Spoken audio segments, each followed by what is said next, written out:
세상을 어지간히 살아본 사람들이 흔히 하는 말이 있습니다. 재물을 잃는 것은 적게 잃는 것이고 명예를 잃는 것은 많이 잃는 것이요 건강을 잃는 것은 전부를 다 잃어버리는 것이다 하는 말입니다.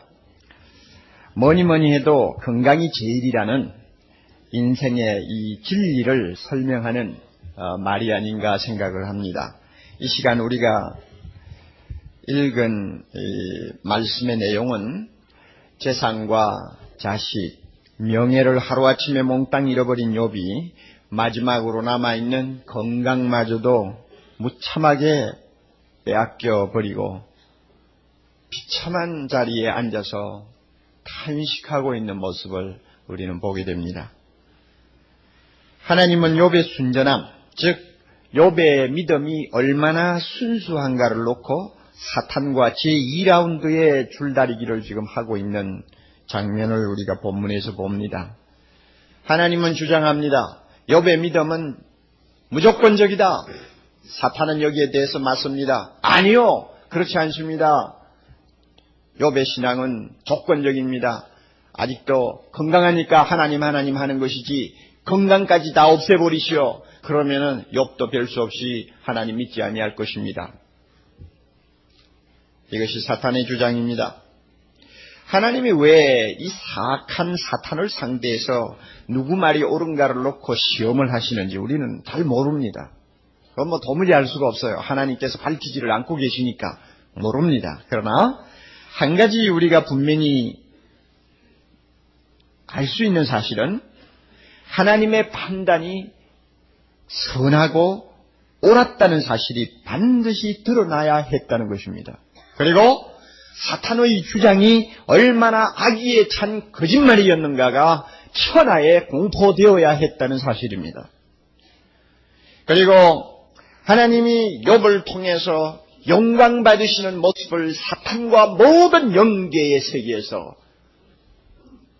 드러내 보일 필요가 있었다고 생각합니다. 이런 이유 때문인지 하나님께서는 사탄의 요구를 일단 받아들여서 욥에게 남아있던 건강까지 사탄이 원하는 대로 내어주신 것을 봅니다. 5절에 보면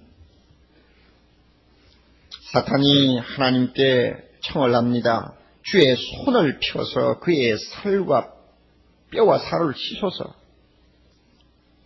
하나님이 그 요구를 받아들였습니다. 그래서 6절에 여호와께서 사탄에게 이르시되 내가 그를 내 손에 붙이노라. 건강도 내 손에 붙인다. 마음대로 해봐라. 그렇지만 생명은 손대지 말라. 하나님께서 단서를 붙여서 허락하셨습니다. 7절에는 모아서 드디어 하나님의 허락을 받은 사탄이 욥을 쳤습니다. 하루아침에 욥은 비참한 병자가 되어버린 것입니다. 우리 주변에는 이 모든 병은 사탄이 주는 것이다. 마귀나 귀신이 일으키는 것이다 하고 주장을 하는 사람들이 꽤 많습니다. 그래서 영계가 퍽 혼란한 것도 우리는 부인할 수가 없습니다. 그렇지만 여기에 대해서 제가 오늘 이러니 저러니 하고 많은 이야기를 하고 싶지 않습니다. 하나님의 소유가 된 성도에게는 그 말이 통하지 않는다는 것을 꼭 믿으시기를 바랍니다. 믿습니까, 여러분? 하나님의 자녀가 아닌 자에게는 그 말이 해당될 수 있습니다. 사탄이 병을 가지고 사람들을 무참하게 괴롭히는 것을 우리는 많이 봅니다. 그러나 하나님의 소유가 된 사람, 욥처럼 하나님의 장중에 있는 사람은 모든 병이 귀신이 주는 것이 아니요, 모든 병이 죄 때문에 오는 것이 아니라는 거 믿으시기를 바랍니다. 거기에는 하나님의 특별한 뜻이 배후에 있어요. 하나님이 허락지 아니하면 아무리 사탄이나 귀신이 병을 일으키고 싶어도 하나님의 자녀에게는 손을 못 댄다는 사실을 우리가 꼭 믿어야 됩니다. 이 믿음 없으면 하나님의 자녀 아닌 사람하고 하나님의 자녀하고 차이점이 뭡니까? 내가 하나님의 자녀라는 금지가 어디에 있습니까? 그러니 좀 좋지 않는 말을 써서 미안합니다만 헛수작하고 돌아다니는 사람들의 말을 듣지 말라는 그 이야기입니다. 욥의 몸에 생긴 병이 정확하게 무슨 병이냐 하는 것을 의학적으로 규명하기는 퍽 어렵다고 봅니다. 어느 날 갑자기 피부가 심상치 않아서 자세히 보니까 여기저기 무엇이 나기 시작하는 것입니다. 그러더니 그것이 삽시간에 퍼져서 성경에 말한 대로 악창이 머리 끝부터 발끝까지 몸을 그저 뒤덮었어요. 이 악창이라는 말은 구약 성경에서 매우 광범위하게 사용되는 말이기 때문에 어느 것을 꼭 꼬집어서 악창이라고 오늘 우리가 의학적으로 표현하듯이 말하기는 어렵습니다. 구약에 보면 문둥병도 그 단어를 쓰기도 하고 몸에 조그만한 종기가 난 것도 악창이라는 단어를 쓰기도 합니다. 그러나 욥이 괴로움을 당한 그 피부병이 얼마나 무섭고 지긋지긋한 것이었는가는 욥기서 전체를 읽어보면 금방 우리가 알 수 있습니다. 7절에 보면 발바닥부터 정수리까지 성한 곳이 없이 피부병이 발병했습니다. 8절에 보면 귀와 조각을 가지고 너무나 가려워서 견디지 못해서 부득부득 그냥 치가 나도록 긁고 있습니다. 3장 24절에 보면 너무너무 고통스러워서 앓는 소리가 물이 쏟아지는 것 같다고 욥이 스스로를 표현하고 있습니다. 7장 4절에 보면 밤새도록 잠을 자지 못하고 불면증에 시달리는 것을 봅니다.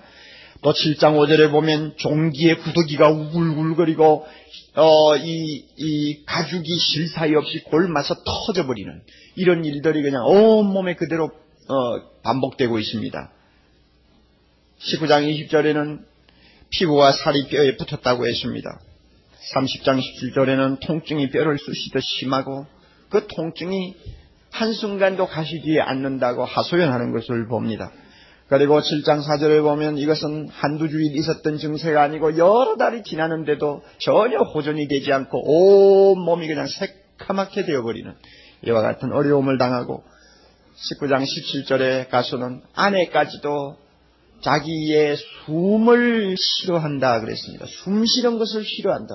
온몸이 고약한 냄새가 나지 않았겠어요?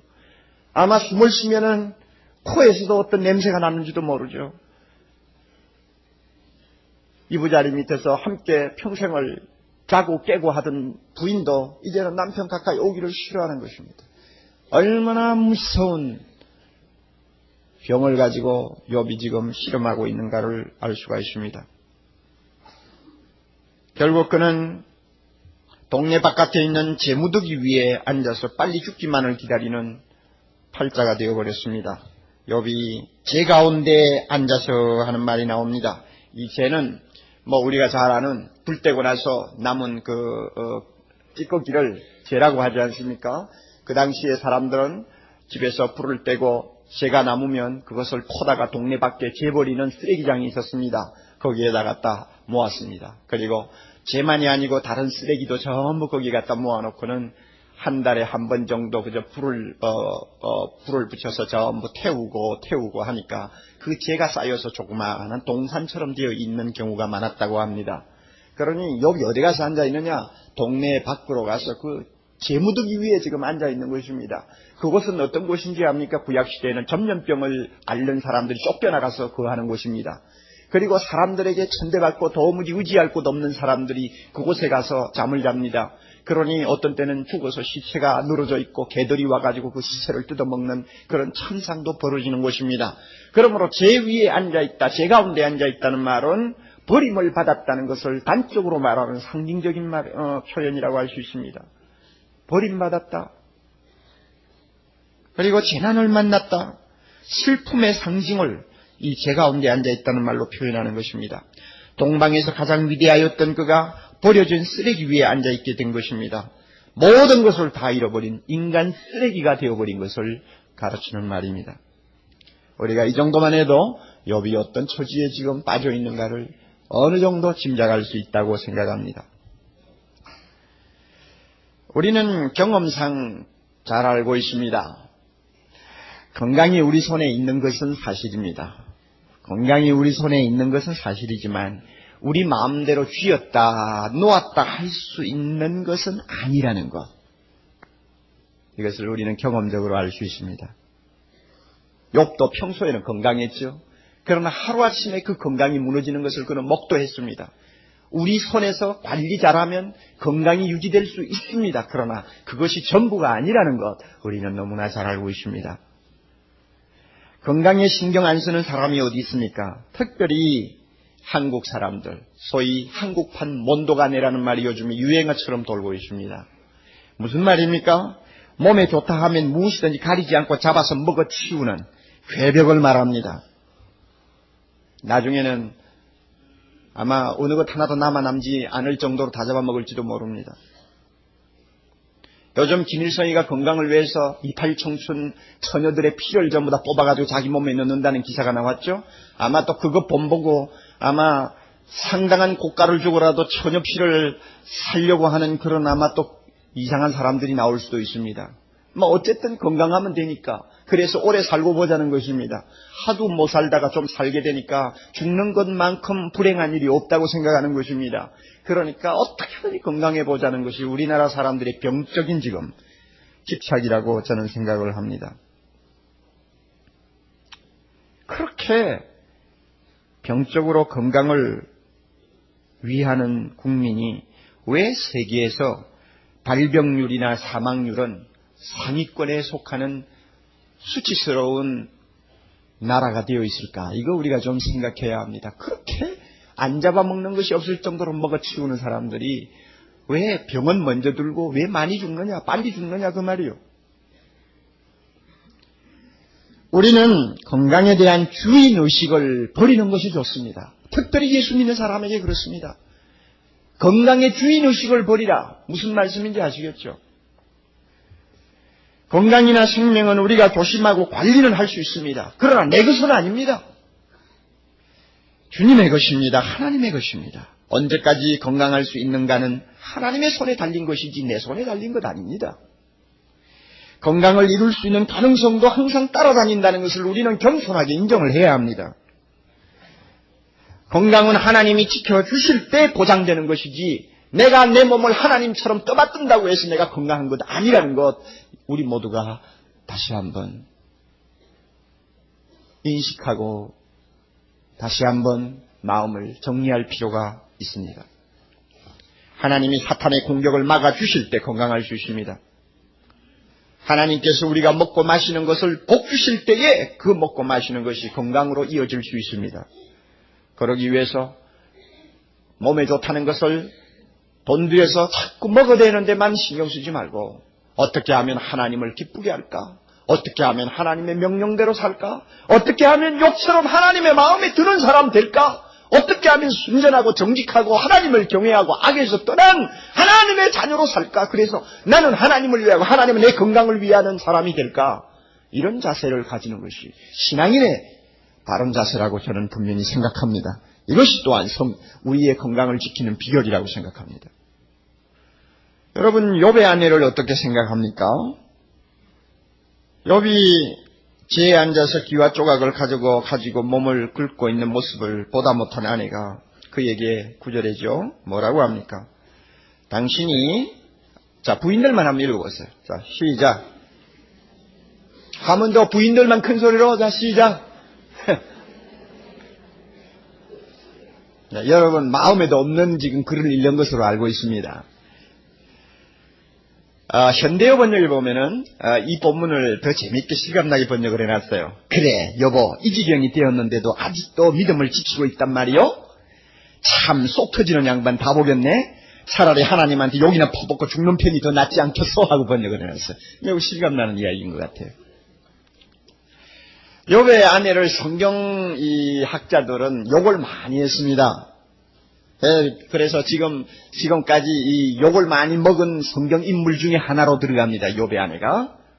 유대 랍비들은 욥의 아내를 디나라는 이름을 붙였습니다. 야곱의 아들 디나처럼 좀 머리가 좀 없고 바보스럽다는 이야기죠. 그래서 디나라는 이름을 붙이고 빈정거리고 욕을 했습니다. 또 어거스틴 같은 위대한 교부는 사탄의 시녀라고 말을 했고 칼빈도 사탄의 도구라고 했고 어떤 사람은 제2의 하와라고까지 별명을 붙였습니다. 그런데 저는 이 부인을 무작정 정죄한다는 것은 옳지 않다고 봅니다. 우리 부인들이 굉장히 좋아하시겠지만 한번 들어보세요. 왜 그런가 하면 욥기서 전체를 읽어보면 하나님이 욥의 아내를 잘못했다고 나무란 데가 없습니다. 그리고 나중에는 하나님께서 행복한 가정을 다시 돌려주시고 남편 곁에서 살고 또 아들, 딸, 10남매를 더 낳아서 행복하게 평생을 해로하도록 만드셨습니다. 그거 보면 욥의 아내를 무슨 큰 죄를 범한 사람처럼 다루는 것은 뭔가 좀 지나치지 않나 생각을 합니다. 그러면 그가 왜 가시돋친 말을 했을까? 하늘처럼 믿었던 남편이 하루아침에 산송강이 되고 인간 쓰레기가 되면서 가장 피해를 많이 당한 사람이 있다면 누구겠어요? 부인들 대답하시오. 누구겠어요? 아내지요. 지금이나 그 당시나 별 다른 것이 없습니다. 가부장제도입니다. 아내가 세상에서 어떤 대우를 받으며 아내가 얼마만큼 행복하게 사느냐는 남자가 어떤 사람이 되고 어느 정도의 능력이 있느냐에 따라서 그 팔자가 결정이 되는 것입니다. 그것이 옛날에도 그랬고 지금도 좀 그럴 수가 있죠. 그런데 욥이 동방에 제일 가는 부자요 존경받는 어른이었다면 그와 같은 참 왕의 자리에 앉아 있을 때는 그 아내도 자동적으로 왕비의 대우를 받았을 것이 틀림없는 것입니다. 그러므로 남편이 한순간에 몰라가자 부인 되는 사람도 별 수 없이 같은 신세가 되어버린 것입니다. 이상하게도요, 세상을 보면 그런 것 같아요. 많은 사람들에게도 사람들이 잔인한 것처럼 보입니다. 잔인하게 대우를 해요. 많은 사람을 오히려 어떤 면에서는 동정을 해야 정상인 것 같은데 세상은 그렇지 않는 것 같습니다. 옛날이나 지금이나 똑같아요. 그러니 욥이 천덕꾸러기가 되어가지고 잿더미 위에 앉아 있으니까 부인도 그런 사람으로 취급을 받은 것입니다. 욥이 얼마나 천덕꾸러기가 되었는지 압니까? 19장 잠깐 넘어갑시다. 19장 제가 중요한 구절만 읽어드리겠습니다. 15절 내 집에 우거한 자와 내 계집종들은 나를 외인으로 여기니 전혀 이때까지 보지 못한 낯선 사람처럼 대우한단 말입니다. 내가 그들 앞에서 타국 사람이 되었구나. 16절 내가 내 종을 불러도 어떻습니까? 대답지 아니하니 내 입으로 그에게 청하여야 하겠구나. 그 다음에 18절 어린아이들이라도 나를 없이 여기고 내가 일어나면 나를 조롱하는구나. 나의 가까운 친구들이 나를 미워하며 나의 사랑하는 사람들이 돌이켜 나의 대적이 되었구나. 여러분 아시겠죠? 얼마나 천덕꾸러기가 되었는지 알죠? 그러니 남자가 이렇게 천덕꾸러기가 되었으니 그 아내가 무사할 리가 없지 않습니까? 더욱이 욥의 아내는 자기의 자랑이요 기쁨이었던 10남매를 한순간에 몽땅 다 잃어버린 그야말로 비극적인 주인공이었습니다. 미쳐도 10번은 미칠 수 있는 기막힌 비극을 당한 여자였습니다. 이런 마당에 그가 누구를 붙들고 하소연할 수 있습니까? 원망할 수 있습니까? 그 속에 가득한 한과 슬픔을 어디에다가 다 쏟아놓겠습니까?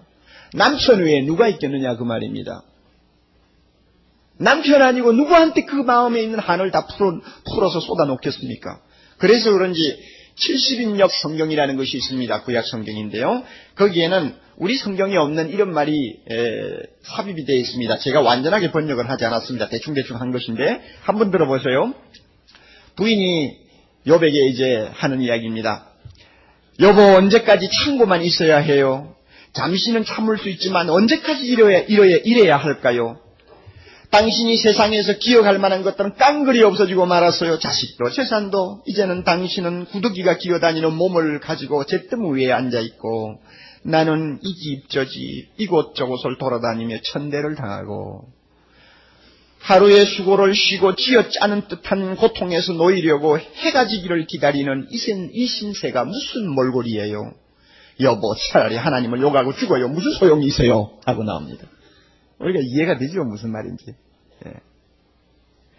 그가 꼭 잘했다고 말하기는 어렵지만 그렇다고 욥의 아내가 하나님을 버리고 타락한 여자가 되었다고 하는 주장은 지나치다는 이야기입니다. 사람이 자기가 주체할 수 없는 억장이 무너지는 일을 당하면 본심이 없는 말을 쏟아 놓을 수가 있습니다. 특히 아마 여자가 그럴지도 모릅니다.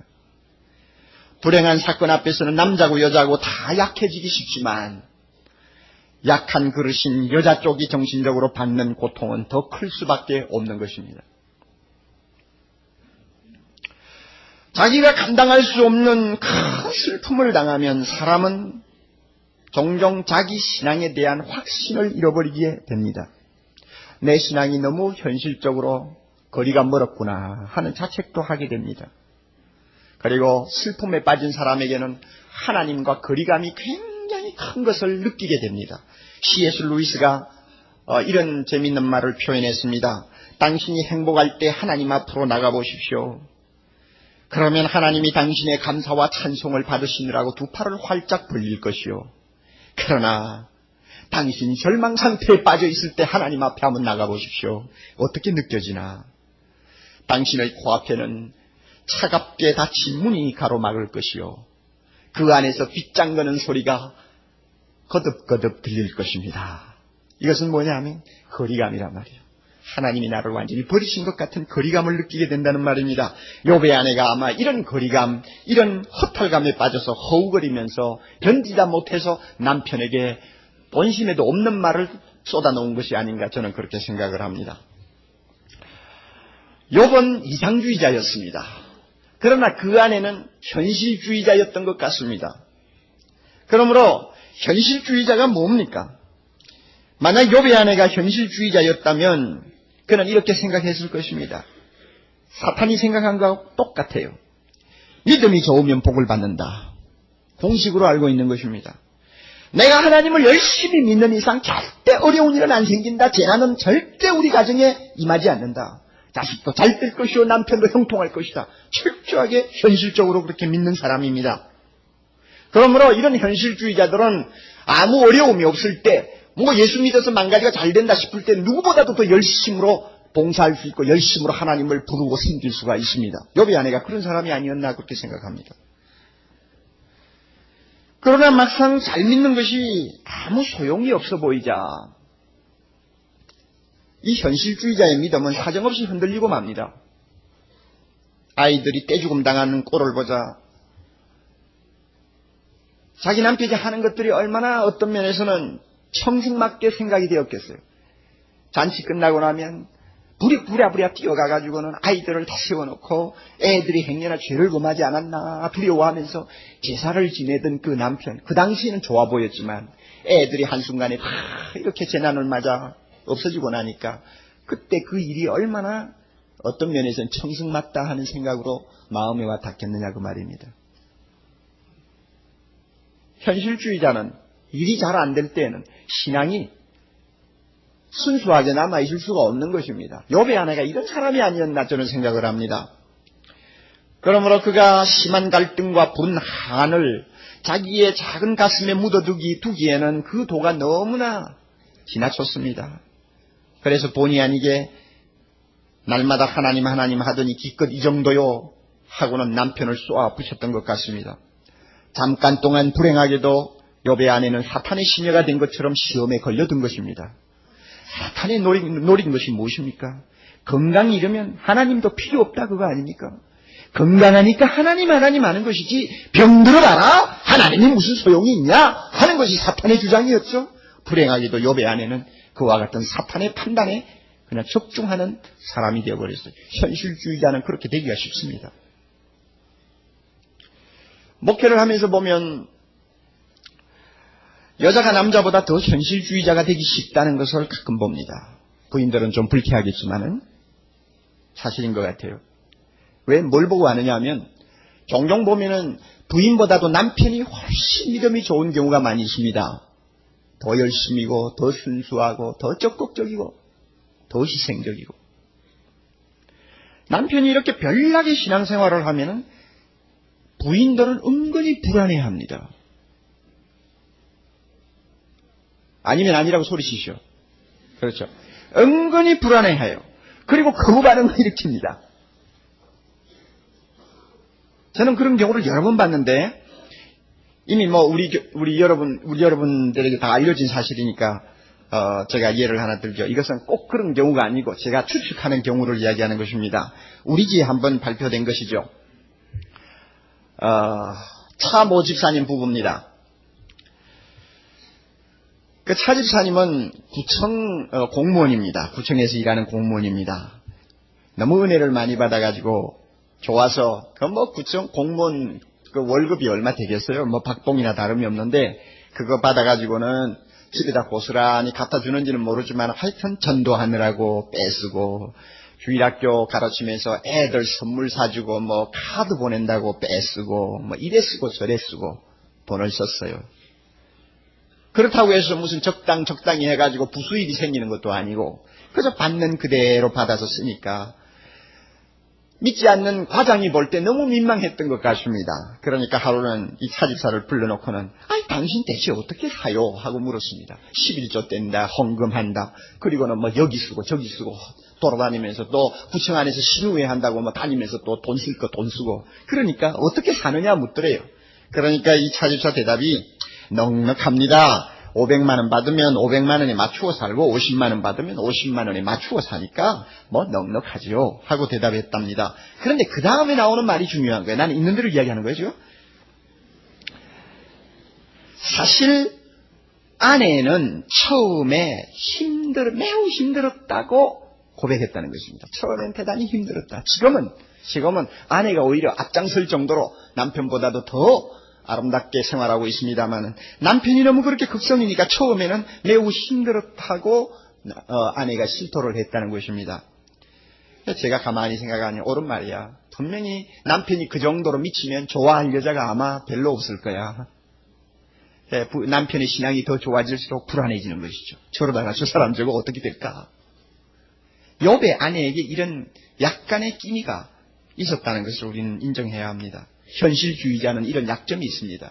남편 믿음 좋아서 만 가지 복을 받으면 간단하죠. 괜찮죠. 그러나 예수 믿어가지고 별 볼 일 없다고 생각하게 되든지 저렇게 믿다가 나중에 세상에서 나고자 되지 않을까 하고 생각하면은 그렇게 될 욥의 아내처럼 시험 받을 수가 있는 것입니다. 요즘은 현실주의자가 판을 치는 세상입니다. 어느 권위 있는 우리나라 위기 상담자의 글을 보니까 강남입니다. 강남에 사는 부부 가운데 10명 중에 6명은 한 지붕 밑에 살면서도 또 한솥밥 먹고 살면서도 그들의 마음은 산만리 구만리로 떨어져 있어서 사실은 이혼 상태라고 합니다. 10 중에 6이 그렇대요. 자식 생각해서 남의 눈이 무서워서 이러지도 저러지도 못해서 붙어 사는 것이지 실은 동거 이혼자라는 괴상한 표현을 했습니다. 동거 이혼자가 되어 있다고 합니다. 그리고 강남의 중산층이라고 자부하는 가정의 주부들 중에서 남편들은 실망하지 마십시오. 중산층이라고 자부하는 잘 사는 그런 대로 잘 사는 가정의 주부들 중에서 10 중에 7은 다시 태어난다면 지금 남자하고 결혼 안 한다 그런데. 그래 때거리가 없어서 고생을 시키나, 뗄감이 없어서 산에 나무를 하러 보내나, 편안하게 살 수 있도록 해주는데도, 나 다시 태어나면 너하고 결혼 안 해 하는 사람들이니까, 얼마나 현실주의자입니까? 그러니 그런 사람들이 예수를 믿었다. 얼마나 달라질까? 달라져야 되겠죠. 옛날에는 결혼할 때, 결혼 서약할 때는 뭐라고 했느냐 하면, 죽음이 우리를 갈라놓을 때까지, 좋을 때나 나쁠 때나 건강할 때나 병들 때나 서로 사랑하면서 부부의 도의를 다하겠다 하고는 이렇게 서약합니다만 요즘에는 그런데요. 죽음이 우리를 갈라놓을 때까지 하고 서약을 안 한대요. 뭐라고 서약하느냐? 우리들의 사랑이 지속되는 날까지. 얼마나 현실적이고 조건적입니까? 예. 이처럼 야박한 세상에서 남자가 욕처럼 되면 그의 아내처럼 말을 하지 않을 것이라고 장담할 만한 부인이 어느 정도 될까? 이거는 우리가 대충 짐작할 수 있습니다.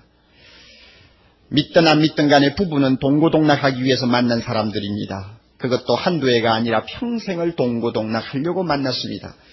특히 남자를 돕기 위해 창조된 여자는 어느 가요의 가사처럼 좋은 일도 굳은 일도 함께 하면서 당신의 그림자로 행복합니다 하는 자세를 가지고 살아야 합니다.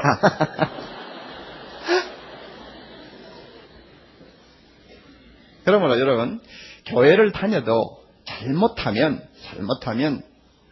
잘 믿어 손해보지 않으니까 잘 믿는 사람이 되기 쉽다는 이야기입니다. 이건 남자들도 다 마찬가지요. 잘 믿는 거 다 이유 있다 하는 사탄의 말에 딱 맞아 떨어질 수 있는 사람이 될 수 있다는 것을 우리는 알아야 합니다. 이 시간 성령께서 우리 마음을 다시 한번 정리하셔서 이렇게 현실주의자의 신앙생활 하지 않는 사람으로 다시 바꾸어 주시기를 바랍니다. 절망에 빠진 욥에게는 아내가 마지막 남은 위로요 또 소망이었을 것입니다. 여러분 잘 알아두십시오. 너나 나나 없이 남자들은 위기를 당하면 본능적으로 모성을 찾습니다. 나이가 아무리 들어도 마찬가지라고 저는 봅니다. 그 모성을 느끼게 하는 품이 어디냐 하면 부인입니다. 어려울 때 아내를 하나님처럼 기대하려고 하는 이 본능이 있어요. 이럴 때 아내의 한마디 한마디가 사람을 살리기도 하고 죽이기도 합니다. 재산이 다 날아가고 심지어 병이 들어 누워 있어도 아내가 위로하고 슬픔을 함께 나누기를 자원하고 주저하지 아니하면 그 남자는 숨을 쉴 수가 있습니다. 그래도 꿈을 버리지 아니할 수 있습니다. 절망하지 아니할 수 있습니다. 고통은 나누면 반으로 줄고 기쁨은 나누면 배가 된다고 하는 말은 이런 부부 안에서는, 부부 사이에서는 절대적인 진리라고 저는 생각합니다. 그러므로 욥의 아내가 비록 홧김에 쏟아버린 말이라 할지라도 욥에게는 대단히 충격이 되었을 것입니다. 어떤 면에서는 욥의 순전한 믿음이 휘청거렸을지도 모릅니다.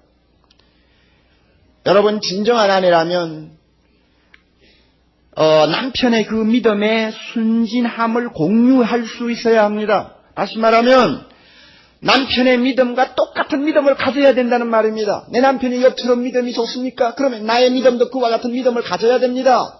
그래야만이 남편의 어려움도 함께 짊어지는 사람이 될 수 있습니다. 남편이 예수 바로 믿으려다가 사회에서 바보가 되면 아내도 함께 바보가 될 수 있어야 합니다. 남편이 의롭게 처신하려다가 손해를 보았으면 그 아픔을 기쁨으로 자진해서 함께 짊어지고자 하는 아내가 되어야 합니다. 예수 잘 믿어 돌아온 게 뭐냐는 식의 현실주의자가 되면 안 됩니다. 부부는 서로의 영혼을 해치는 사람이 되면 안 됩니다. 서로의 믿음의 순수성을 시험하는 시험거리로 마귀에게 사용되면 안 됩니다. 이런 면에서 욥의 아내를 우리가 동정하면서도 한면으로는 좀 섭섭하다는 감정을 우리가 지울 수가 없습니다. 우리 중에 한 사람도 이런 욥의 아내와 같은 사람이 되지 않기를 바랍니다. 물론 여러분의 남편이 욥처럼 되는 일은 없을 것입니다. 장담합니다. 없습니다. 이거는 욥의 경우는 특별한 경우예요. 이건 하나님께서 무엇인가 우리에게 보여주기 위한 하나의 샘플로 특별히 취급하신 것이기 때문에 우리에게 이런 일들이 일어난다고는 절대 있을 수 없습니다. 하나님이 허락지 않습니다. 하루아침에 신남매 다 쓸어가시고 집안 다 그냥 뒤집어 엎는 이런 일을 하나님이 하시잖아요. 그러나 만에 하나라도 남편이 좀 실패했다든지 건강이 좀 나빠졌다든지 해서 과거의 그 화려하고 아름다웠던 꿈이 한순간에 산산조각나는 허탈감에 빠졌을 때 사랑하는 아내들이요, 욥의 아내처럼 하지 마십시오. 여러분의 믿음은 순수해야 합니다. 욥의 단호한 신앙 자세를 우리는 마지막으로 잠깐 주목하고 성경을 덮어야 하겠습니다. 10절입니다. 이거는 남자가 큰 소리를 하면 읽어야 되겠어요. 10절. 우리 남자들이 큰 소리를 읽읍시다. 시작. 아멘. 집에 가셔서 부인은 9절을 읽으라고 그러고 남편은 10절을 읽으십시오. 서로 쳐다보고.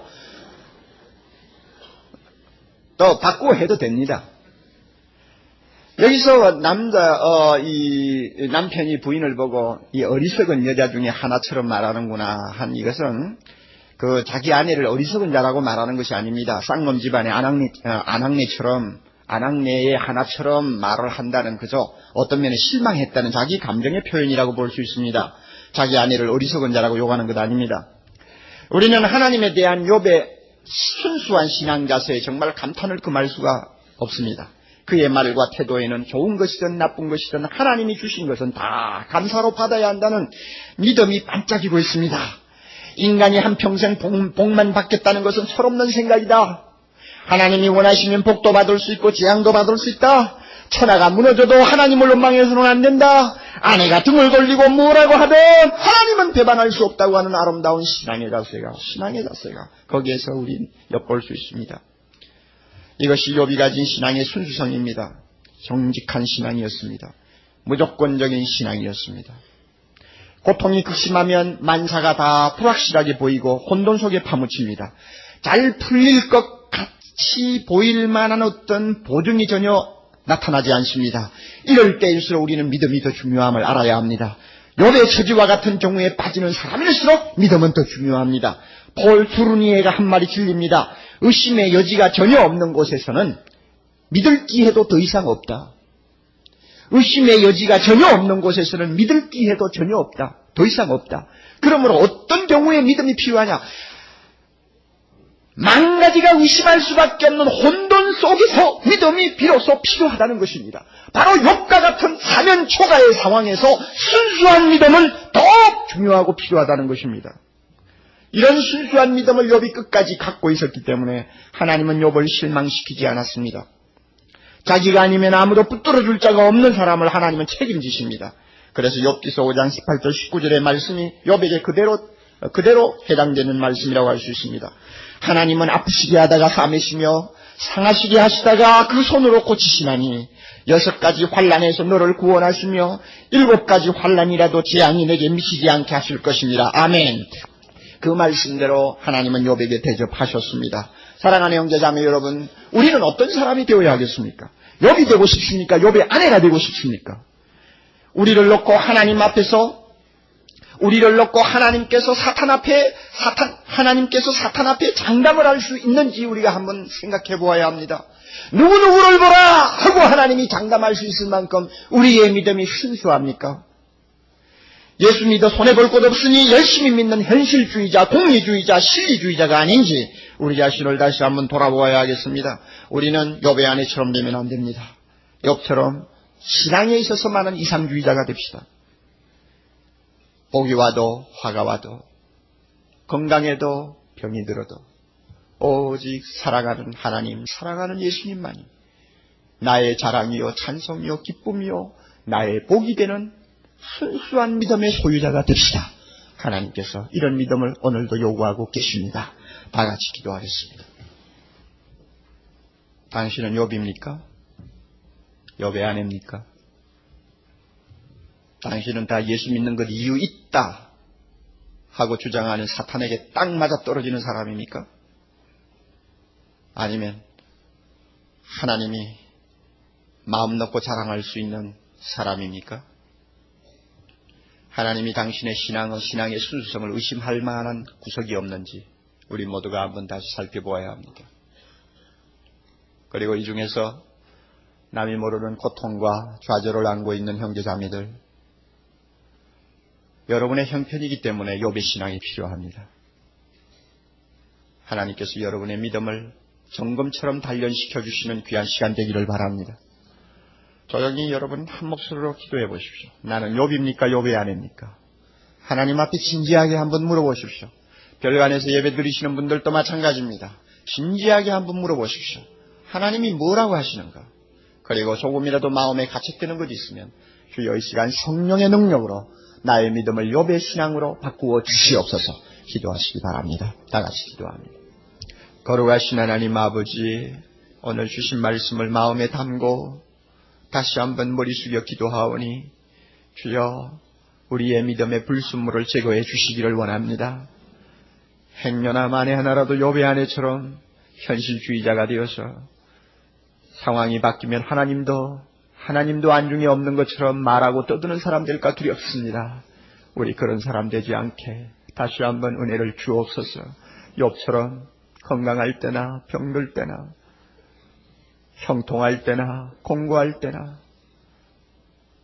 세상이 어떻게 되든 오직 사랑하는 하나님, 사랑하는 주님만이 내 가슴에 남아있는 아름다운 믿음의 사람들로 우리 모두를 다시 한번 바꾸어 주옵소서. 특별히 어려운 처지에 놓여서 남모르는 고난과 고통을 씹으면서 살고 있는 사랑하는 형제자매들, 이럴 때일수록 사방이 어두울수록 욥처럼 하나님을 바라보고 그분만을 의지하는 순수한 믿음이 꼭 필요하다는 것을 오늘 이 시간 다시 한번 배우고 그대로 돌아가서 믿는 사람 되게 하옵소서. 그 믿음이 기적을 가지고 오는 놀라운 은혜를 체험하게 하옵소서. 예수님 이름으로 기도드리옵나이다.